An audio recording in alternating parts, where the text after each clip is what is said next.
হয় এটা না ওটা।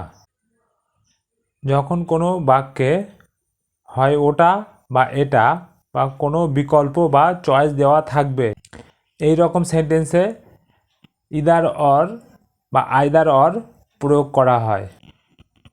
এটা তোমরা ইদার বা আইদার উভয়ই বলতে পারো। এটি নির্দেশ করে যে দুটি সম্ভাবনার মধ্যে একটি সত্য, কিন্তু দুটি উভয় সঠিক নয় বা দুটি সঠিক নয়। তাহলে আসো এক্সাম্পলের মাধ্যমে সহজ করে বুঝে নিই।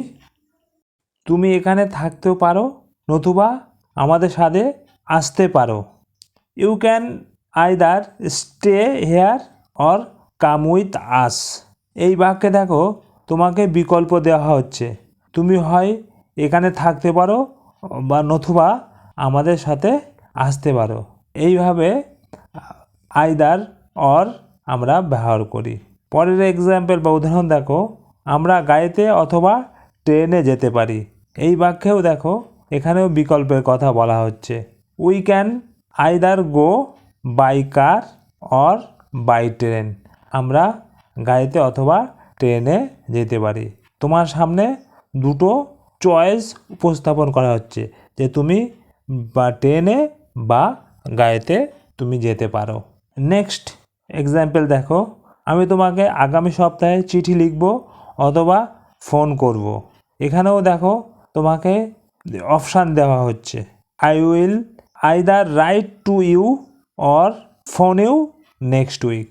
আমি তোমাকে আগামী সপ্তাহে চিঠি লিখব অথবা ফোন করব।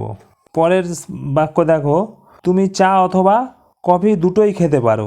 You can have either coffee or tea. তুমি চা অথবা কফি দুটি যে কোনো একটা তুমি পছন্দ বা তুমি খেতে পারো বা নিতে পারো। বিনা অথবা দীপা রাতে খাবার রান্না করবে। এই বাক্যে দেখো দুজনের মধ্যে একজনকে রাতের খাবার রান্না করতে হবে, যে অপশান দেওয়া হচ্ছে। এই রকম বোঝাতে আমরা আইদার অর ব্যবহার করি। Either Bina or Dipa cooks dinner. Bina অথবা দীপা রাতের খাবার রান্না করে। পরের বাক্য দেখো, লোকটি হয় সাধু নয়তো শয়তান। The man is either a saint or a devil. এই বাক্যে দেখো আমরা অক্সিলারি ভাবের পরেই ইদার বা আইদার বসিয়েছি। দ্য লোকটি হয় সাধু নয়তো শয়তান। The man is either a saint or a devil. লোকটি হয় সাধু নয়তো শয়তান। এইভাবে আমরা আইদার অর ব্যবহার করতে পারি বা ব্যবহার করি।